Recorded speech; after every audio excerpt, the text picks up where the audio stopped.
சும்மா சொல்லக்கூடாது. சௌந்தர்யா சரியான நேரம் பார்த்து ஜாக்லினுடைய முகத்திரிய கிளின்னு வந்து கிழிச்சிருக்காங்க. ஜெப்ரியோட அமைதி ஒட்டுமொத்த ஹவுஸ்மேட்ஸுக்கும் ஜாக்லினை எதிர்த்து கேள்வி கேட்கணும் அப்படிங்கிற மாதிரி ஒரு மைண்ட் செட்டே வந்திருக்கு அப்படின்னு தான் வந்து சொல்லி ஆகணும். அவ்வளோ தூரம் வந்து வன்மத்தோடு இருக்க வேண்டிய அவசியம் என்ன? ஜாக்லினுடைய பதில்கள் என்ன? அதை தாண்டி முத்துக்குமரன் எடுத்த ஸ்டாண்டில் நேர்மை இருக்கா இல்லையா? ஜாக்லின் முத்துக்குமரனுக்கு செஞ்சது என்ன? ராணுவர்கள் பட்டையை கிளப்பின மூமெண்ட் என்ன அப்படிங்கிறத பற்றிலாம் இந்த வீடியோவில் முழுசாக வந்து பார்க்கலாம். ஸோ இந்த வீடியோக்கு போகிறதுக்கு முன்னாடி நம்மளுடைய சேனலை சப்ஸ்கிரைப் பண்ணாதவங்க சப்ஸ்கிரைப் பண்ணி வச்சுக்கோங்க. பக்கத்தில் ஒரு பெல் ஐக்கன் இருக்கும், அதையும் ப்ரெஸ் பண்ணி ஹாலில் போட்டுக்கோங்க. அப்போ தான் நாங்கள் அப்டேட் பண்ணுற ஒவ்வொரு உங்களுக்கு நோட்டிஃபிகேஷனாக வந்து சேரும். அதை தாண்டி இந்த வீடியோ குறைஞ்சபட்சம் ஒரு 1000 லைக்கை எதிர்பார்க்குறோம். ஸோ லைக்கை போடுங்க, வீடியோ பாருங்கள். வாங்க இந்த வீடியோக்கு நம்ம வந்து போகலாம். முதல் விஷயம் தலைவர் போட்டி. தலைவர் போட்டியில் முத்துக்குமரன், ஜாக்லின் மற்றும் விஜய் விஷால் இவங்க 3 பேருமே வந்து பங்கு கொள்கிறாங்க. ஏன்னா கடந்த 10 வாரங்களில் இவங்க தான் டாப் 3ல வந்து பர்ஃபார்மன்ஸ் வந்து பண்ணியிருக்காங்க. ஸோ அப்படின்னு சொன்னதுக்கு அப்புறம் ஓகே இவங்க 3 பேர் வந்து தலைவர் போட்டிக்கு பங்கு கொள்ள தகுதியானவர்கள் அப்படின்னு சொல்லிட்டு பிக் பாஸ் அவர்கள் லாஸ்ட் வீக்லேயே வந்து சொல்லியிருந்தாப்புல. ஸோ அதன் அடிப்படையில் இவங்க 3 பேருமே வந்து பங்கு கொள்கிறாங்க. சொல்லப்போனால் என்ன டாஸ்க் அப்படின்னு பார்த்தீங்கன்னா 400 கேஜஸ் வந்து இருக்கணும். ஸோ யாரெல்லாம் இவங்க வந்து கேப்டனாக இருந்தால் நல்லாயிருக்கும் அப்படின்னு சொல்லி கண்டஸ்டன்ட் வந்து யோசிக்கணும். அவங்களுக்கு அவங்க சப்போர்ட் பண்ணிக்கலாம். இன் பிட்வீனில் ஒரு வேளை சப்போர்ட்டிவை மாற்றணும் அப்படிங்கிற மாதிரி ஒரு மைண்ட் செட் வந்துச்சு அப்படின்னா மாற்றிக்கலாம் அப்படிங்கிற மாதிரி ரூல்ஸ் அண்ட் ரெகுலேஷன்ஸ் வந்து கொடுத்துருந்தாங்க. அண்ட் ஒவ்வொரு கண்டஸ்டன்ட்டுக்கும் அவங்களுடைய கேஜஸ் என்ன அப்படிங்கிறதையும் வந்து கொடுத்துருந்தாங்க. இந்த விதத்தில் முத்துக்குமரனுக்கு 2 பேர் வந்து சப்போர்ட்டிவ் இருந்தாங்க. ஒன்று மஞ்சரி, இன்னொன்று ராணவ் அவர்கள். அதுக்கடுத்தா ஜாக்லின் அவர்களுக்கு வந்து தீபக், பவித்ரா, சௌந்தர்யா மற்றும் ரயான் அவர்கள். விஜய் விஷால் அவர்களுக்கு வந்து அருண் பிரசாத், அன்ஷிதா, ஜெப்ரி மற்றும் ரஞ்சித் அவர்கள். ஸோ இப்படி கணக்கு பார்த்தோம் அப்படின்னா ஜாக்லினுக்கு 4 பேரும், விஜய் விஷால் அவர்களுக்கு 4 பேர் வந்து இருந்துட்டு இருக்காங்க. ஸோ இப்படி போச்சு அப்படின்னா ட்ரா ஆகிறதுக்கான வாய்ப்புகள் இருக்குது. முத்துக்குமரனுக்கு 2 பேர் வந்து சப்போர்ட் பண்ணுறதா சொல்லியிருக்காங்க. ஸோ அதனால் ஜாக்லின் என்ன ஸ்டாண்ட் எடுக்கிறாங்க அப்படின்னா நம்ம முத்துக்குமரன் கிட்ட பேசி பார்க்கலாம், அவங்க 2 பேரை வந்து நமக்கு கொடுப்பாங்களா அப்படின்னு சொல்லி சொல்கிறாங்க. ஸோ அதுக்கு வந்து முத்துக்குமரன் வந்து ஓகே சொல்கிறாப்புல. ஒருவேளை நீ ஃபஸ்ட்டு 2 பேரை வந்து எடுத்துகிட்டு போய் சேர்த்துறதுக்குள்ள டைம் ஆயிடுச்சு அப்படின்னா 4 பேரை எனக்கு கொடுத்துரு, நான் டக்குன்னு எடுத்துகிட்டு போய் நான் சேர்த்துருவேன் 4 பேரை. ஸோ அப்படி நான் சேர்த்துட்டேன் அப்படின்னா நான் வின் பண்ணுவேன் அப்படிங்கிற மாதிரி முத்துக்குமரன் சொல்கிறாப்புல. அதுக்கு ஜாக்லின் ஓகேவும் சொல்கிறாங்க. அதுக்கப்புறம் போட்டியும் நடக்குது. நம்ம முத்துக்குமரன் அமைதியாக போய் உட்காந்துக்கிறாங்க. ஸோ இதில் வந்து பார்த்தீங்க அப்படின்னா 4 பேர் வந்து கொண்டு போய் சேர்த்திடுறாங்க நம்மளுடைய ஜாக்லின் அவர்கள். மஞ்சரி அவர்கள் வந்து அதுக்கு ஃபஸ்ட்லேயே வந்து டிசைட் பண்ணிட்டாங்க. ஒன்று நான் முத்துக்குமரன் வந்து கூப்பிட்டா நான் போகிறேன், இல்லை அப்படின்னா நான் போக மாட்டேன், இல்லைனா நான் விஜய் விஷாலுக்கு வந்து சப்போர்ட் பண்ணுறேன், ஜாக்லினுக்கு சப்போர்ட் பண்ண மாட்டேன் அப்படிங்கிறதுல பயங்கர ஸ்டாண்டர்டாக வந்து இருக்காங்க. அதுக்கடுத்து ராணுவ அவர்கள். ஸோ ராணுவ அவர்கள் வந்து ஃபஸ்ட்டே இந்த போட்டி வந்து தொடங்குறதுக்கு முன்னாடியே வந்து பார்த்திங்க அப்படின்னா விஜய் விஷால்கிட்ட பார்த்துக்கலாம் மச்சான் அப்படின்னு சொல்லிட்டு வந்திருப்பாப்புல. அதனால் வந்து பார்த்திங்க அப்படின்னா விஜய் விஷாலுக்கு தான் அவர் சப்போர்ட் பண்ண போகிறாரு அப்படிங்கிறது முன்கூட்டியே வந்து தெரியும். ஆனால் ஏன் வந்து முத்துக்குமரனுக்கு பின்னாடி போய் நின்றார் அப்படின்றது சத்தியமாக எனக்கு வந்து புரியவே இல்லை. ஒருவேளை வந்து நம்பிக்கை துரோகம் பண்ணிடலாம், கடைசியாக யார் வந்து வெற்றி பெற சூழ்நிலை வருதோ அவங்கக்கிட்ட போயிடலாம் அப்படிங்கிற மாதிரி ஒரு மைண்ட் செட்டில் வந்து ராணுவ அவர்கள் இருந்தாரா அப்படின்றதெல்லாம் வந்து தெரியல. ஆனால் ஒட்டுமொத்த ஆட்டத்தையும் கழிச்சு விட்ற மாதிரி வந்து பார்த்திங்கன்னா பண்ணி விட்டாப்பில்ல அப்படின்னு தான் வந்து சொல்லணும். கடைசியாக வந்து பார்த்திங்க அப்படின்னா மஞ்சரி அவர்கள் வந்து ஜாக்லினுடைய வண்டியில் வந்து உட்காடுறாங்க. அதே மாதிரி நம்ம ராணுவ அவர்கள் வந்து விஜய் விஷாலுடைய வண்டியில் வந்து உட்காடுறாங்க. ஸோ இதனால் வந்து விஜய் விஷால் அவர்கள் தான் அதிகப்படியான பாயிண்ட்ஸை வந்து எடுக்கிறாரு. ஸோ அதனால் அவர் வந்து தலைவராகவும் ஆகிறாரு. ஸோ இதை வந்து முத்துக்குமரனால் ஏற்றுக்கவே முடியல. ஒன்று வந்து ஜாக்லின் கிட்ட ஒரு டிமாண்ட் வந்து கிரியேட் பண்ணோம், அவங்க வந்து அதுக்கு வந்து ஒத்துக்கிட்டாங்க. கடைசியாக வந்து 2 பேரை வந்து சேர்க்கறதுக்குள்ள டைம் வந்து ஆயிடுச்சு. அதுக்கப்புறம் அவங்களுக்கு என்ன ஆச்சுன்னு தெரியல, அவங்க பாட்டுக்கு ஆடிட்டாங்க அப்படிங்கிற மாதிரி அவங்க வந்து யோசிச்சுட்டாரு முத்துக்குமரன். ஆனால் அவருக்கு வந்து தெரியும் நம்ம வந்து வெற்றி பெற போகிறதில்ல, யாருக்கு வந்து நிறைய சப்போர்ட் வருது அப்படிங்கிறதும் வந்து தெரியும் அப்படிங்கிற மாதிரி. பட் விஜய் விஷாலுக்கு வந்து பயங்கரமான ஒரு சப்போர்ட்டிவான ஒரு மூமெண்ட்டை வந்து ராணுவ அவர்கள் வந்து கிரியேட் பண்ணதுனால ஒரு தலைவராகவும் மாறிட்டாப்புல. ஒரு பெரிய ட்விஸ்ட்டும் வந்து கொடுத்துட்டாரு. ஸோ இதனால் வந்து எல்லாராலையும் ஜீர்ணிக்கவே பண்ண முடியல. ஏன்னா மஞ்சரி அவர்கள்லாம் வந்து ராணுவ அவர்களை கூப்பிட்டெல்லாம் கேட்க ஆரம்பிச்சிட்டாங்க. டே என்னடா கடைசி நேரத்தில் இப்படி பண்ணிட்டேன் அப்படின்னு சொல்லும்போது நான் என்ன பண்ணிட்டோம், எனக்கு வந்து தோணுச்சு அதனால் நான் பண்ணிட்டேன் அப்படிங்கிற மாதிரி ராணுவ அவர்கள் வந்து சொல்லிட்டாங்க. அதே மாதிரி சௌந்தர்யா அவர்களுக்கு வந்து ஜாக்லினுக்கு சப்போர்ட் பண்ண வேண்டிய அவசியமே அந்த இடத்துல வந்து இல்லை. ஏன்னா யாருக்கு நீங்கள் சப்போர்ட் பண்ணணும்னு நினைக்கிறீங்களோ அவங்களுக்கு நீங்கள் சப்போர்ட் பண்ணுங்க அப்படின்னு சொல்லிட்டு தான் ரூல்ஸ் அண்ட் ரெகுலேஷனே வந்து இருந்தது. ஆனால் ஜாக்லினுடைய அன்பாலையும் அரவணைப்பாலையும் நட்பாலையும் தான் நான் கெட்டு போயிட்டதாக நாமினேஷனில் வந்து சொன்னது அப்படிங்கிறத வந்து நம்மளால் ஏற்றுக்கவே முடியாது. ஸோ அது ஒரு பக்கம் நம்ம டிஸ்கஷனில் வந்து வச்சுக்கலாம். பட் இந்த இடத்துல வந்து தப்பு பண்ணது முத்துக்குமரன். அவங்களுக்கு வந்து 2 பேர் தான் சப்போர்ட்டிவாக இருக்கும்போது இன்னும் கூட நிறைய பேர்கிட்ட போய் அதை பேசி புரிய வச்சு அதுக்கப்புறம் அங்கேருந்து ஆட்களை வந்து இந்த இடத்துக்கு வந்து கடத்தி வந்திருக்கலாம்னு வச்சுக்கோங்களேன். பட் அந்த ஒரு விஷயத்தை வந்து பண்ணாமல் டேரெக்டாக காம்படிட்டர்கிட்டே வந்து பேச ஆரம்பிச்சிட்டார் முத்துக்குமரன். சொல்லப்போனால் ஜாக்லின் கிட்ட பேச ஆரம்பிக்கும் போது ஜாக்லின் என்ன நினைப்பாங்க, நான் வந்து வெற்றி பெறணும் அப்படின்றதான் நினைப்பாங்க. ஸோ அதனால் அவங்களுக்கு சாதகமாக வந்து விளையாடினாங்க. பட் அது சாதகமாக அமையல. ஏன்னா ராணுவ பெரிய ட்விஸ்ட் வச்சிட்டாப்புல. ஸோ இதனால் விஜய் விஷால் தலைவர் ஆகிட்டார். ஸோ பயங்கர ஹாப்பியாகவும் இருந்துகிட்ருக்காப்புல. இன்னொரு விஷயம் என்ன அப்படின்னு பார்த்தீங்கன்னா, சோசியல் மீடியாக்களில் ஜாக்லின் அவர்கள் வந்து முத்துக்குமரன் அவர்களுக்கு வந்து துரோகம் பண்ணிட்டாங்க அப்படிங்கிற மாதிரி வந்து சொல்லிட்டு இருக்காங்க. ஆக்சுவலாக சொல்லப்போனால் ராணுவ அவர்கள் தான் துரோகம் பண்ணியிருக்காரு. ஏன்னா அவர் தான் வந்து முத்துக்குமரனுக்கு ஃபஸ்ட்டு சப்போர்ட்டிவாக இருக்கிறேன் அப்படின்னு சொன்னாப்புல, அப்புறம் இன்பிட்வீனில் வந்து மாற்றிக்கிட்டார். ஏன்னா நம்மளுடைய முத்துக்குமரன் வந்து விளையாடவே இல்லை. இதனால் மஞ்சரி அவர்களையும் நம்ம குத்தம் சொல்ல முடியாது, ராணுவ அவர்களையும் வந்து குத்தம் சொல்ல முடியாது. ஏன்னா ராணுவ வந்து ஃபுல் ஃப்ளெஜ்டாக சப்போர்ட் பண்ணுறேன்னு சொன்னது வந்து முத்துக்குமரன் கிட்ட தான். அதே மாதிரி மஞ்சரி அவர்களும் சொன்னது வந்து முத்துக்குமரன் கிட்ட தான். ஆனால் கடைசியாக வந்து முத்துக்குமரனே விளையாடல, அவர் வந்து கிவ் அப் பண்ணிவிட்டு ஜாக்லினுக்கு வந்து நீங்கள் சப்போர்ட் பண்ணுங்கள் அப்படின்னு சொல்லும்போது அவங்களுடைய மனநிலை வந்து மாறிடுச்சு. ஓகே நான் பண்ணால் முத்துக்குமரனுக்கு பண்ணுறேன், நீ ஒன்று இன்னொருத்தரை வந்து சொன்ன அப்படின்னா அது அப்படிலாம் வந்து பண்ண முடியாது அப்படின்னு சொல்லி 2 பேருமே டெசிஷனை வந்து மாற்றிக்கிட்டாங்க. கடைசியாக வேறு வழி இல்லாமல் மஞ்சரி அவர்கள் என்னை ஏற்று கூட்டிகிட்டு போய் என்னை வந்து சேர்த்து அப்படிங்கிற மாதிரிலாம் வந்து சொல்லிட்டாங்க. ஸோ அதனால் மஞ்சரி அவர்களை ஜாக்லின் மறுபடியும் வந்து கொண்டு போனாங்க. அவ்வளோதான் நடந்துச்சு தவிர மற்றபடிக்கு எதுவுமே இல்லை. ஸோ இந்த ஒரு விளையாட்டை வந்து இன்னும் கூட சுவாரஸ்யமாக வந்து விளையாடி இருந்திருக்கலாம். சொல்லப்போனால் கண்டஸ்டன்ட்லாம் சேர்ந்துட்டு மாற்றி கூட வந்து போய் வந்திருக்கலாம். ஸோ அப்படியெல்லாம் வந்திருந்தாங்க அப்படின்னா இன்னும் கூட தலைவர் போட்டி இன்னும் பயங்கர இன்ட்ரெஸ்டிங்காக வந்துருந்துருக்கும். பட் எனியோ முத்துக்குமரனுக்கு வந்து இந்த வாய்ப்புகள் வந்து கிடைக்கவே இல்லை. போய் பெட்ரூமில் வந்து புலம்பிட்டு இருக்காரு. ரயான் அவர்கள் அதுதான் வந்து முன்கூட்டியே சொல்லியிருப்பாப்புல. என்ன சொல்லியிருப்பார் அப்படின்னா, நீ பேசின ஸ்ட்ராட்டஜியே வந்து தப்பு, அந்த ஸ்ட்ராட்டஜி நீ மாற்றி பேசியிருந்துருக்கணும் அப்படிங்கிற மாதிரி வந்து சொல்லியிருப்பாப்புல. பட் முத்துக்குமரன் வந்து அதை வந்து ஏற்றுக்கல. அது நான் வந்து ஓகேடா, நான் வெற்றி பெறணும்னு தான் நான் நினைக்கிறேன், பட் இருந்தாலும் எனக்கு அதுக்கான வாய்ப்புகளே இல்லாத போது சரி ஓகே நம்ம ஜாக்லினுக்கு வந்து சப்போர்ட் பண்ணலாம் அப்படின்றதுக்காக நான் சப்போர்ட் பண்ண தவிர மற்றபடிக்கு எனக்கு விட்டு கொடுக்க வேண்டிய அவசியமே வந்து இல்லை. நான் விட்டு கொடுத்ததுனால எனக்கு சப்போர்ட்டிவாக இருந்தவங்களே எனக்கு எதிராக வந்து மாறிட்டாங்க அப்படிங்கிற மாதிரி முத்துக்குமரன் புலம்ப ஆரம்பிச்சாப்புல. ஸோ அந்த இடத்துல வந்து முத்துக்குமரனுடைய ஸ்டாண்ட் கொஞ்சம் குறைஞ்சிச்சோ அப்படிங்கிற மாதிரி வந்து தோணுது. எனிஹவ் அங்கே ஜெயிக்கிறோம் தோக்குறோம் அப்படிங்கிறதெல்லாம் தாண்டி உங்களை நம்பி ஒரு ஆள் வந்து வராங்க அப்படின்னா அவங்களுக்கு நீங்கள் ரெஸ்பெக்ட் பண்ணி ஒரு விளையாட்டை விளையாடணும் அப்படிங்கிறது தான் உண்மை. அதுதான் நீங்கள் வந்து பண்ணியிருந்துருக்கணும். அதை விட்டுட்டு வந்து நான் ஜாக்லினுக்கு வந்து சப்போர்ட் பண்ண போகிறேன், ஏன்னா நான் வந்து வின் பண்ண மாட்டேன் அப்படின்னு தெரிஞ்சு நான் எப்படி விளையாட முடியும் அப்படின்னா அப்போ எல்லா இடங்கள்லையும் அப்படி தானே இருக்கும். இப்போ ஒட்டுமொத்த பேர் 24 பேர் வந்து பிக் பாஸ் வீட்டுக்குள்ளே வந்து வந்துட்டுருக்காங்க. அவங்கெல்லாம் எல்லாருமே வின் பண்ண போகிறாங்க. 1 or 2 மெம்பர்ஸ் ஒரே ஒரு ஆள் தான் வந்து டைட்டில் வந்து வின் பண்ண போகிறாங்க. ஸோ அப்படி இருக்கும்போது நான் வின் பண்ண மாட்டேன் அப்படின்னு சொல்லி கிவ் அப் பண்ணுறது அப்படிங்கிறத வந்து நம்மளால் ஏற்றுக்கவே முடியாது. அந்த ஒரு விஷயத்தை வந்து முத்துக்குமரன் தவிர்க்கணும்னு நான் நினைக்கிறேன். ஜாக்லினுக்காக இதை வந்து பண்ணாங்க அப்படின்றது தான் ஒரு பெரிய பிரச்சனையாகவே மாறி இருக்கு. ஜாக்லினுக்காக மட்டும் இல்லை, யாருக்காகவும் இந்த மாதிரி விஷயங்களை பண்ணாமல் இருந்தால் முத்துக்குமரனுடைய ஸ்டாண்ட் அப்படிங்கிறது வந்து அப்படியே நிற்கும் அப்படிங்கிறது தான் என்னுடைய கருத்தாக வந்து நான் சொல்லணும்னு நினைக்கிறேன். இன்னொரு விஷயம் என்ன அப்படின்னு பார்த்தீங்கன்னா, இந்த தலைவர் போட்டியிலே முத்துக்குமரன் மேலே எவ்வளோ தூரம் வன்மம் இருக்குது, அவன் வந்து அதாவது கேப்டன் ஆகக்கூடாது அப்படின்றதுல எவ்வளோ மும்பரமாக வந்து ஒட்டுமொத்த கண்டஸ்டண்ட்டும் இருக்காங்க அப்படிங்கிறதும் கிளியராக வந்து தெரிய வருது. ஸோ அந்த லெவலுக்கு தான் வந்து பார்த்தீங்கன்னா முத்துக்குமரன் அவர்களுக்கு வீட்டுக்குள்ளே சப்போர்ட்டிவ் அப்படிங்கிறது வந்து இருக்குது. பட் வெளியில் வேறு லெவலில் வந்து இருக்குது. பட் போட்டி அப்படின்னு சொல்லி வரும்போது யூ ஷுட் கன்வின்ஸ் தெம். அவங்கள கன்வின்ஸ் பண்ணி உங்களுக்குள்ளே வந்து கொண்டு வரணும். அதுதான் வந்து விஷயமே. ஓகேங்களா? ஸோ அதுக்கப்புறம் ராணுவ அவர்களும் விஜய் விஷால் அவர்களும் வந்து பேசிக்கிறாங்க. ராணுவ வேறு லெவல் நீ சூப்பராக ப்ளே பண்ண அப்படின்னு சொல்லி ரஞ்சித் அவர்கள்லாம் பயங்கரமாக அப்ரிஷியேட் பண்ணுறாங்க. உண்மையாக சொல்லப்போனால் அந்த ஆள் வந்து சூப்பராக தான் வந்து ப்ளே பண்ணாப்புல. முன்கூட்டியே விஜய் விஷால் அவர்களுக்கு வந்து சொல்லியிருந்தாலும் கூட முத்துக்குமரன் அவர்களுக்கு தான் நான் சப்போர்ட் பண்ணுவேன் அப்படின்ற மாதிரி அவர் சொல்லியிருந்தார். முத்துக்குமரனே விலகினதுக்கப்புறம் நான் ஏன்டா உங்களுக்கு வந்து சப்போர்ட் பண்ணோம் அப்படின்னு சொல்லி விஜய் விஷால் பக்கம் வந்து போனது அப்படிங்கிறது ஒரு சிறப்பான முடிவாக கருதப்படுகிறது. அண்ட் ராணுவ அவர்களுக்கு வந்து பேச மட்டும் தான் வரமாட்டேங்குது, பட் யோசிக்கிறதெல்லாம் வேறு லெவலில் வந்து யோசிக்கிறார் அப்படின்னு தான் வந்து சொல்லி ஆகணும். ஸோ அதுக்கப்புறம் தலைவர் போட்டியெல்லாம் முடிஞ்சதுக்கப்புறம் தலைவர் பதவி ஏற்கிறாப்புல விஜய் விஷால் அவர்கள். அந்த நேரத்தில் இன்னொரு விஷயத்தை வந்து பார்த்திங்க அப்படின்னா சொல்கிறார். அது என்ன அப்படின்னு பார்த்தீங்கன்னா, இதுக்கு முன்னாடி சார்ஜென்ட் அப்படின்னு சொல்லி ஒரு ஆள், அதுக்கப்புறம் மந்திரி அப்படின்னு சொல்லிட்டு ஒரு ஆள், இந்த மாதிரி வச்சுட்டு இருந்தாங்க. ஓகேங்களா? ஒவ்வொரு கேப்டனுக்குள்ளேயும் அசிஸ்டன்ட் கேப்டன் மாதிரி. அந்த விதத்தில் வந்து விஜய் விஷால் வந்து மஞ்சரி மேமை வந்து சொல்கிறாங்க.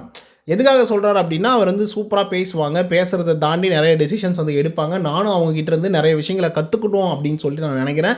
ஸோ அதனால் மஞ்சரி அவர்களை நான் ரெஃபர் பண்ணுறேன். அவங்க வந்து எனக்கு சார்ஜெண்ட்டாக இருந்தாங்க அப்படின்னா நல்லாயிருக்கும் அப்படின்னு சொல்லும்போது மஞ்சரி வந்து கொஞ்சம் ஓவர் ஆட்டிடியூட் பண்ணிட்டாங்களோ அப்படிங்கிற மாதிரி வந்து தோணுது. என்ன அப்படின்னு பார்த்தீங்கன்னா, இல்லை அதை வந்து என்னால் ஏற்றுக்கவே முடியாது. ஏன்னா அந்த ரோல்ஸ் அண்ட் ரெஸ்பான்சிபிலிட்டி என்ன அப்படிங்கிறத எங்களுக்கு முன்கூட்டியே நீங்கள் சொல்லிட்டீங்க அப்படின்னா நான் அதை வந்து ஏற்றுக்கிறேன் அப்படிங்கிற மாதிரி மஞ்சரி அவர்கள் வந்து சொல்கிறாங்க. ரோல்ஸ் அண்ட் ரெஸ்பான்சிபிலிட்டி அப்படிங்கிறது வந்து இப்போ சொல்ல முடியாதுமா, ஒவ்வொரு கேப்டன் வரும்போதும் ஒவ்வொரு மாதிரி அந்த ஒரு விஷயத்தை வந்து ஹேண்டில் பண்ணுறாங்க. ஸோ அப்படி இருக்கும்போது இப்போ இந்த வாரம் என்ன நடக்கும்னு சொல்ல முடியாது. ஏன்னா திடீர்னு எந்த மாதிரி பூகம்பம் வெடியும், எந்த மாதிரி பிரச்சனைகள் வரும் அப்படிங்கிறத சொல்ல முடியாது முன்கூட்டியே. ஆனால் நீங்கள் சார்ஜெண்ட்டாக இருங்க அப்படின்னு சொல்லும்போது அதுக்கு மஞ்சரி வந்து பார்த்திங்க அப்படின்னா இந்த ரோல்ஸ் அண்ட் ரெஸ்பான்சிபிலிட்டி அப்படிங்கிறது வந்து எனக்கு தெரியாமல் நான் அதை வந்து பண்ண மாட்டேன் அப்படிங்கிற மாதிரி மஞ்சரி அவர்கள் வந்து சொல்லிட்டாங்க. அண்ட் கான்ஃப்ளிக்ட் ஆஃப் இன்ட்ரெஸ்ட் அப்படின்றதும் எனக்கு வந்து இருக்குது. ஸோ அதனால் வந்து விஜய் விஷால் எனக்கு அந்த பதவி வேணாம் அப்படிங்கிற மாதிரி வந்து சொல்கிறாங்க. ஸோ இதுக்கு விஜய் விஷாலோடைய ரியாக்ஷன் என்னவா இருக்குது அப்படின்னா, சரி ஓகே நோ ப்ராப்ளங்க, நீங்கள் உங்களுடைய விருப்பத்தில் எப்படி இருக்கணும்னு நினைக்கிறீங்களோ அப்படி இருங்க அப்படிங்கிற மாதிரி வந்து சொல்கிறாங்க. பட் இந்த இடத்துல எனக்கு என்ன தோணுது அப்படின்னா, மஞ்சரி அவர்களுக்கு இது ஒரு பெரிய பதவி தான். அவங்க ஒரு கேப்டனாக இருக்கும்போது எவ்வளோ தூரம் இந்த வீடை வந்து ஆட்டி படைக்க முடியுமோ, என்ன மாதிரியான டெசிஷன்ஸ் தான் உள்ளே கொண்டு வர முடியுமோ, ரூல்ஸ் அண்ட் ரெகுலேஷன்ஸ் எல்லாம் கொண்டு வர முடியுமோ, அந்த மாதிரி சார்ஜெண்ட்டாக இருந்து கூட நிறைய விஷயங்களை வந்து இம்ப்ளிமெண்டேஷனாக கொண்டு வந்திருந்துருக்கலாம். பட் அந்த ஒரு விஷயத்தையும் வாய்ப்பையும் இழந்துட்டாங்களோ அப்படிங்கிற மாதிரி வந்து தோணுது. அண்ட் இன்னொரு பக்கம் யோசிக்கும்போது, நம்மளால் ஒரு விஷயத்தை பண்ண முடியாது அப்படிங்கிறபோது பண்ண முடியலைங்க அப்படின்னு சொல்கிறதுலையும் எந்த தப்பு கிடையாது. ஸோ அந்த விதத்தில் வந்து பார்த்திங்க அப்படின்னா மஞ்சரி அவர்களை பாராட்டவும் செய்யலாம் அப்படிங்கிறது தான் என்னுடைய கருத்தாக வந்து இருந்துகிட்ருக்கு. அதுக்கப்புறம் நாமினேஷன் முடிவுகள் வந்து வருது. ஜெப்ரி அவர்களை நாமினேட் பண்ண முடியாது, ஏன்னா நாமினேஷன் ப்ரீ பாஸ் வந்து வச்சிருக்காப்புல. விஜய் விஷால் அவர்கள் கேப்டன் அப்படிங்கிறதுனால நாமினேட் ஆக மாட்டார். அதே மாதிரி நம்மளுடைய ராணுவ அவர்கள் டைரக்ட் நாமினேஷனில் வந்து வந்திருந்தாப்புல லாஸ்ட் வீக்கு. ஸோ அதனால் இந்த வாரமும் அவர் டைரக்ட் நாமினேஷன் அவரை வந்து நாமினேட் பண்ணக்கூடாதுன்னு வந்து சொல்லிட்டாங்க. ஸோ ஓப்பன் நாமினேஷன் வச்சதுக்கப்புறம் ஒவ்வொருத்தரும் அவங்களுடைய வன்மத்தை வந்து கொட்டினாங்க அப்படின்னு தான் வந்து சொல்லி ஆகணும். எல்லாருமே நாமினேஷனில் வரட்டுமே அப்படிங்கிற ஒரு கண்ணோட்டம் எல்லாருக்குமே வந்து இருந்தது. ஸோ யாரெல்லாம் எவ்வளோ ஓட்டிங்ஸ் வந்து வாங்கியிருக்காங்க, யாரெல்லாம் நாமினேஷனில் வந்திருக்காங்க, யார் வராமல் இருக்காங்க, நம்ம ஓட்டு போட்டால் இவங்கெல்லாம் வருவாங்க அப்படிங்கிறத தெரிஞ்சு கிளியராக வந்து பார்த்திங்க அப்படின்னா 11 பேரையும் நாமினேஷனில் வந்து கொண்டு வந்திருந்தாங்க. ஸோ இதனால் வந்து பார்த்திங்கன்னா ப்ளஸ்ஸு யாருக்கு அப்படின்னு பார்த்தீங்கன்னா, இந்த மிடிலாக ஒரு கேம் பிளே வந்து விளையாடிட்டு இருப்பாங்கள்ல, அதாவது மேலேயும் இல்லாமல் கீழேயும் இல்லாமல் சென்ட்ரா கொஞ்சம் ஆவரேஜாக, பிலோ ஆவரேஜாக, அபோவ் ஆவரேஜாக, இவங்களுக்கெல்லாம் ஒரு ப்ளஸ் பாயிண்ட் அப்படின்னு வந்து சொல்லலாம். ஏன்னா இவங்கெல்லாம் சரியில்லை, இவங்கெல்லாம் சரியில்லை சரியில்லை சரியில்லை சரியில்லை அப்படின்னு சொல்லி ஒரு சிலரை மட்டுமே வந்து நாமினேட் பண்ணியிருந்தாங்க அப்படின்னா இவங்களுக்கு அது மிகப்பெரிய ஒரு பாதகமாக அமைஞ்சிருக்கிறதுக்கான வாய்ப்புகள் வந்து இருந்திருக்கும். இப்போ ஒட்டுமொத்த பேரும் நாமினேஷனில் இருக்கிறதுனால அது வந்து அவங்களுக்கு சாதகமாக அமையறதுக்கான வாய்ப்புகள் வந்து இருக்குது. ஸோ அதனால் வந்து பார்த்திங்க அப்படின்னா இந்த மாதிரி ஓப்பன் நாமினேஷனில் அடித்து வந்து விளையாட்டாங்க. இந்த விதத்தில் வந்து அருண் பிரசாத் அவர்கள் ஜாக்லின் அவர்களை நாமினேட் பண்ணியிருந்தாங்க. நாமினேட் பண்ணும்போது என்ன வார்த்தை சொல்லியிருந்தார் அப்படின்னு பார்த்தீங்கன்னா, இவங்க பயங்கரமாக கேரிங்காக வந்து சில விஷயத்தெல்லாம் வந்து பண்ணுறாங்க. வீட்டுக்குள்ளே அதாவது ஃப்ரெண்ட்ஷிப் வேணும் தான், ஆனால் விளையாட்டுக்குள்ளே வந்து வேணாம் அப்படிங்கிற மாதிரி வந்து சொல்லியிருந்தார். இந்த ஒரு விஷயத்தை வந்து ஜாக்லின் அவர்கள் வந்து தவிர்க்கணும். ஏன்னா ஜெப்ரியை வந்து நான் எடுத்துக்காட்டாக வந்து சொல்கிறேன், அவனால் வந்து சொல்லவும் முடியல, அமைதியாக இருக்கவும் முடியல, ரொம்ப பெரிய பிரச்சனையில் வந்து அவன் மாட்டிகிட்டு இருக்கான் அப்படின்னு சொல்லிட்டு அருண் பிரசாத் வந்து சொல்கிறாங்க. அதுக்கப்புறம் சௌந்தர்யா வராங்க. அவங்க வந்து பார்த்திங்க அப்படின்னா ஜாக்லினுடைய பேரை வந்து சொல்கிறாங்க, ரஞ்சித் அவர்களுடைய பேரும் சொல்கிறாங்க. ஜாக்லினுடைய பேரை சொல்லிவிட்டு இவங்க சொன்ன ஒரு விஷயம் பயங்கர கான்ட்ரவர்ஷியலாக மாறி இருக்கு. இது வந்து ஜாக்லின் அவர்களுக்கு மிகப்பெரிய ஒரு பிரச்சனையை ஏற்படுத்தக்கூடிய ஒரு வார்த்தைகள் அப்படின்னே வந்து சொல்லலாம். அது என்னென்னா, ஃப்ரெண்டெல்லாம் ஓகே தான், ஆனாலும் மற்றவங்களை வந்து ஃப்ரெண்ட்ஷிப் ரீதியாக வந்து அணுகும்போது அது வந்து அவங்களுடைய கேம் பிளே வந்து பயங்கரமாக பாதிக்குது அப்படிங்கிற மாதிரி வந்து பார்த்திங்க அப்படின்னா நம்மளுடைய ஜாக்லின் அவர்களை பற்றி சௌந்தர்யா அவர்கள் வந்து சொல்லிட்டாங்க. இதை வந்து ஏற்றுக்கவே முடியல ஜாக்லினால். எப்படி நீ இந்த ஒரு விஷயத்தை வந்து சொல்லலாம் அப்படின்னு சொல்லி பயங்கரமாக ஆர்கியூ வந்து பண்ணுறாங்க. ஒரு கட்டத்தில் வந்து அழுகுறாங்க, செய்கிறாங்க. சௌந்தர்யா அவர்கள் இதுக்கான எக்ஸ்ப்ளனேஷன் வந்து கொடுக்கறதுக்கு வந்து வராங்க. ஆனாலும் வந்து ஜாக்லின் வந்து நிராகரிக்கிறாங்க. அந்த ஃபேஸ் கட்லேயே வந்து பார்த்திங்க அப்படின்னா பயங்கரமாக நோஸ் கட் வந்து பண்ணுறாங்க. ஆனால் 2 பேருமே மாறி மாறி உள்ள ஒரு வன்மத்தோடு தான் வந்து பேசிகிட்டு இருக்காங்க. பட் எனக்கு என்ன தோணுது அப்படின்னு பார்த்திங்கன்னா, இந்த கான்வர்சேஷனில் நிறைய விஷயங்கள் வந்து டிஸ்கஸ் பண்ணியிருந்தாங்க. டாமினன்ஸாக வந்து இருக்கா ஜாக்லின், அப்படிலாம் இருக்கக்கூடாது. அதே மாதிரி ஃப்ரெண்ட்ஷிப்லாம் வந்து சொல்கிறதெல்லாம் ஓகே தான், பட் மற்றவங்களுடைய கேம் வந்து அஃபெக்ட் ஆகுது அப்படின்னு தெரிஞ்சு கூட இப்படி இருக்கிறது அப்படிங்கிறத நம்மளால் ஏற்றுக்க முடியாது அப்படிங்கிற மாதிரி சௌந்தர்யா அவர்கள்லாம் சொல்கிறது ஓகே தான். பட் எனக்கு என்னென்னா, ஐம் ஸ்டாண்ட் வித் ஜாக்லின் அப்படின்னு தான் நான் வந்து சொல்லி ஆகணும். இவங்க வந்து சுற்றுற வெறி சுற்றுவாங்க, ஜாலியாக வந்து ஃபன் பண்ணுவாங்க, எல்லாத்தையும் பண்ணுவாங்க, ஜாலியாக வந்து டான்ஸ் ஆடுவாங்க, பிரச்சனை பண்ணுவாங்க, புள்ளி பண்ணுவாங்க, எல்லாத்தையும் பண்ணிவிட்டு தனியாக வந்து இப்போ தொக்கா வந்து ஜாக்லினை மட்டும் எல்லாருமே டார்கெட் பண்ணுற மாதிரி வந்து பேசிகிட்டு இருந்தால் ஜாக்லின் அவர்களுக்கு எந்த மாதிரி ஒரு மனநிலை இருக்கும்? இப்போ தர்ஷிகா வந்து ஜாக்லின் கிட்ட பயங்கரமாக சண்டை போடும்போது ஜாக்லின் ஒன்றும் சௌந்தர்யா வந்து எனக்காக சண்டை போடுன்னு சொல்லி கேட்கல, சௌந்தர்யாவாக தான் இறங்கி வந்து சண்டை போட்டாங்க. அது ஒரு பெரிய கான்ட்ரவர்சியாக வந்து மாறிச்சு, ஒரு பெரிய பிரச்சனை வந்து உருவாகுச்சு. அது வந்து சௌந்தர்யா அவர்களுக்கு மிகப்பெரிய ஒரு அஃபெக்டாக மாறிச்சுன்னு வச்சுக்கோங்க. ஆனால் ஜாக்லின் அவர்கள் வந்து எந்த இடத்துலையும் வாங்க சௌந்தர்யா எனக்கு வந்து சப்போர்ட் பண்ணுங்க அப்படின்னு வந்து சொல்ல. இது வந்து ஒரு ஃப்ரெண்ட்ஷிப், இதை வந்து கேமுக்குள்ளே கொண்டு வரக்கூடாது. அது நீ சொல்கிறியா எல்லாமே ஓகே, பட் எல்லா இடங்கள்லையும் வந்து ஜாக்லின் தான் தப்பு பண்ணுறாங்க அப்படின்னு சொல்கிறது வந்து பெரிய தப்பு இல்லையா?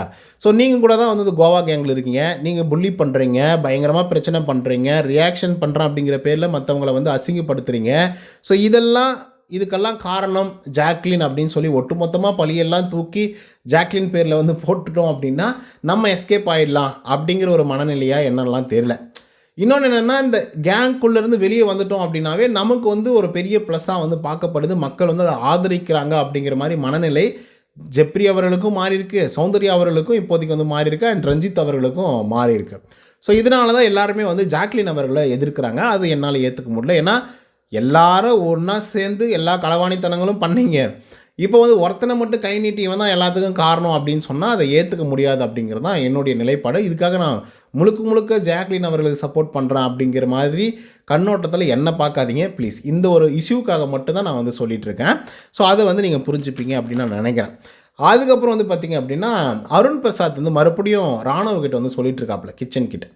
அது என்ன சொல்கிறார் அப்படின்னா, ஜெப்ரியால் சொல்லவே முடியல, சொல்ல முடியாத அளவுக்கு வந்து பார்த்திங்க அப்படின்னா இவங்கெல்லாம் பண்ணுறாங்க. அது வந்து குத்தம் செஞ்ச நெஞ்சு வந்து குறுகுறுத்துட்டே வந்து இருந்துகிட்ருக்கு. ஜெப்ரி வந்து வாயை திறந்து பேசவே மாட்டேங்கிறான். அவன் வந்து இப்போ பெட்ரூமே வந்து சேஞ்ச் பண்ணிட்டான் அப்படிங்கிற மாதிரி வந்து சொல்கிறாங்க. ஸோ ஜெப்ரி வந்து ஒரு பச்சோந்திங்க.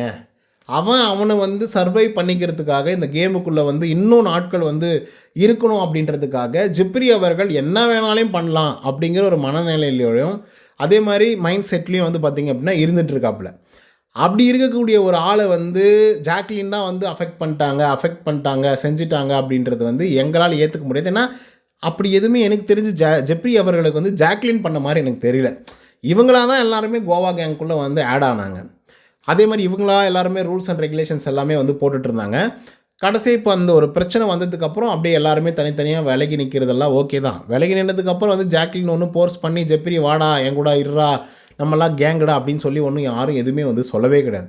அதே மாதிரி சௌந்தர்யாவை நீங்கள் நல்லா நோட் பண்ணிங்க அப்படின்னா, ஜெப்ரி அவர்களை கூட லாஸ்ட் வீக்கில் வந்து பயங்கரமாக தாக்கி வந்து பேசியிருப்பாங்க. அது வந்து ஒரு பெரிய பிரச்சனையாக வந்து மாறி இருக்கும். ஜெப்ரி வந்து பிடிச்சி கத்தி கூட விட்டுருப்பான். நான் தான் அந்த கேங் இல்லைன்னு சொல்லிட்டேன்ல, அப்படி இருக்கும்போது மறுபடியும் எதுக்கு அந்த கேங் அப்படின்னு வந்து சொல்கிறீங்க அப்படின்ற மாதிரி.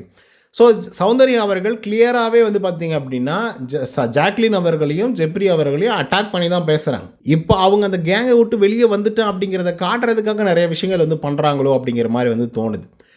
எனக்கு என்ன அப்படின்னு பார்த்தீங்கன்னா, ஜெப்ரி ஏன் வாயே திறக்க மாட்டேங்கிறான், எனக்கு அதனால் எந்த அஃபெக்டும் இல்லை, தயவு செய்து என்னுடைய பேரை வந்து யூஸ் பண்ணாதீங்க, நாமினேஷனில் வரும்போது கூட என்னுடைய பேரை யூஸ் பண்ணி ஜாக்லினை நாமினேட் பண்ணாதீங்க, நான் அதில் வந்து விருப்பப்பட்டு தான் இருந்தேன், இப்போ எனக்கு கேம் தான் முக்கியம், நான் கேமை விளையாடணும்னு நினைக்கிறேன், ஆனாலும் என்னுடைய பேரை வந்து யூஸ் பண்ணாதீங்க அப்படின்னு சொல்கிறதுக்கு ரொம்ப நேரம் ஆகாது.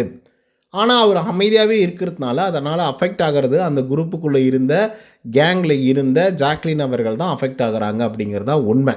ஸோ டக்குன்னு வந்து ஒரு அட்வைஸ் வந்த உடனே எல்லோரும் இப்படி தெரித்து ஓடுறது, மாற்றிக்கிறது, அதுக்கப்புறம் எல்லாத்துக்குமே காரணம் இவங்க தான் அப்படின்னு சொல்லி ஒரு ஆளை கை காட்டுறது அப்படிங்கிறத வந்து ஏற்றுக்க முடியாத ஒரு விஷயம். அந்த ஒரு விஷயத்தை வந்து திரும்பி வந்து பண்ணிகிட்ருக்காங்க சௌந்தர்யா அவர்களும் ஜெப்ரி அவர்களும். ஸோ அது வந்து நல்ல சைனே கிடையாது. That is not good sign. இந்த மாதிரி ஃப்ரெண்ட்ஷிப் வந்து உங்கள் லைஃப்பில் இருந்தாங்க அப்படின்னா தயவுசெய்து தூக்கி வெளியே வச்சுருங்க. இல்லைனா உங்களை காலி பண்ணிட்டு வெளியே போயிடுவாங்க அவங்க, சரிங்களா? ஸோ அதை நல்லா புரிஞ்சுக்கோங்க. பட் இன்னொன்று என்னென்னா, ஜாக்லினை பற்றி யார் என்ன சொன்னாலுமே ஜாக்லின் அவர்களால் அதை ஏற்றுக்கவே முடியறதில்ல. You should accept. அதை வந்து அக்செப்ட் பண்ணிவிட்டு ஓகே இதுக்கப்புறம் நம்ம அது மாதிரி பண்ணக்கூடாது அப்படிங்கிற மாதிரி நீங்கள் ஒரு ஸ்டாண்ட் எடுத்து, இதுக்கப்புறம் யாரும் என் லைஃப்பில் வராதிங்கடா, என்னுடைய கேமை நான் விளையாட போகிறேன்னா உங்களுடைய கேமை நீங்கள் விளையாடுங்கண்ணா அப்படின்னு சொல்லி அடித்து ஆடினாங்க அப்படின்னா அது வேறு மாதிரி வந்து இருக்கும். திரும்பியும் கண்ணை கசக்கிட்டு நான் அப்படி இல்லை இப்படி இல்லை நீங்கள் எல்லாத்தையும் பண்ணிவிட்டு அப்புறம் என்னுடைய பேரை வந்து கை காட்டுறீங்க அப்படின்லாம் வந்து அழுது புலம்பி சொல்ல வேண்டிய அவசியமே இல்லை. அவங்க எப்படி வந்து உங்களை வந்து தூக்கி எறிகிறாங்களோ அந்த மாதிரி நீங்களும் தூக்கி எறிஞ்சிட்டு நீங்கள் உங்கள் பாட்டுக்கு உங்களுடைய வேலைகளை மட்டும் பார்த்துக்கிட்டு கேமை ப்ளே பண்ணிங்க அப்படின்னா நல்லாயிருக்கும் அப்படிங்கிறது என்னுடைய கருத்து. ஸோ இதை வந்து அவங்க புரிஞ்சு நடந்துக்கிட்டாங்க அப்படின்னா நல்லாயிருக்கும். ஸோ அதுக்கப்புறம் ஷாப்பிங் டாஸ்க்கெல்லாம் வந்துச்சு. ஸோ 4170 ரூபாய்க்கு வந்து பார்த்திங்க அப்படின்னா ஷாப்பிங் வந்து பண்ணாங்க. அதெல்லாம் நல்லா கிரேட்ஃபுல்லாக வந்து நடந்தது. அண்ட் மஞ்சரி வந்து ஒரு கட்டத்தில் வந்து ஜாக்லின் மேலே செம்ம காண்டானாங்க. அது என்னென்னா, அந்த ஷாப்பிங் டாஸ்க் வந்து நடந்துகிட்டு இருக்கும்போது ஜாக்லின் அவர்கள் வந்து அமைதியாக இருங்க எல்லாரும் அப்படிங்கிற மாதிரி, அமைதியாக இருங்க எல்லாரும் அப்படிங்கிற மாதிரி சொல்லியிருப்பாங்க. அது வந்து குத்துற மாதிரி வந்து இருக்கா மஞ்சரி அவர்களுக்கு. மஞ்சரி கொஞ்சம் ஓவர் டூ பண்ணுறாங்களோ அப்படிங்கிற மாதிரி எனக்கு வந்து தோணுது. ஏன்னா லாஸ்ட் 2 டேஸாக அப்படி தான் அவங்க வந்து பண்ணிகிட்ருக்காங்க. அது மாதிரி பண்ணாமல் கேஷுவலாக அவங்களுடைய கேம் ப்ளே மட்டும் பண்ணிட்டு போனாங்க அப்படின்னா நல்லாயிருக்கும். ஒன்று அந்த சார்ஜெண்ட்டாக ஒரு அப்பாயின்மெண்ட் வந்து பண்ணும்போது, அதுவும் கேப்டன் பண்ணும்போது அதை நிராகரிச்சுது அப்படிங்கிறத நம்மளால் ஏற்றுக்க முடியாது. அதே மாதிரி வந்து ஜாக்லினோட விஷயத்தில் வந்து இவ்வளோ தூரம் ஓவர் டூ பண்ணி அதுக்கு ஒரு ஆர்கியூமெண்ட் பண்ணி அதுக்கு ஒரு பேச்சுவார்த்தையெல்லாம் நடத்த வேண்டிய அவசியமும் வந்து இல்லை.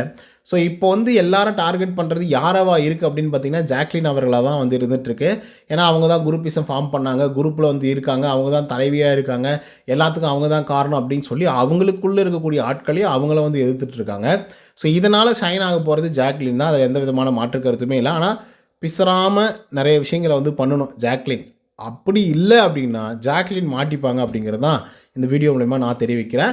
ஓகே கைஸ், இந்த வீடியோ உங்களுக்கு வந்து பிடிச்சிருக்குன்னு நினைக்கிறேன். ஸோ இந்த வீடியோ உங்களுக்கு வந்து பிடிச்சிருந்தா லைக் அண்ட் சப்ஸ்கிரைப் பண்ண மறந்துடாதீங்க. இன்னொரு தவணை பாய் ஃப்ரம் உதய்.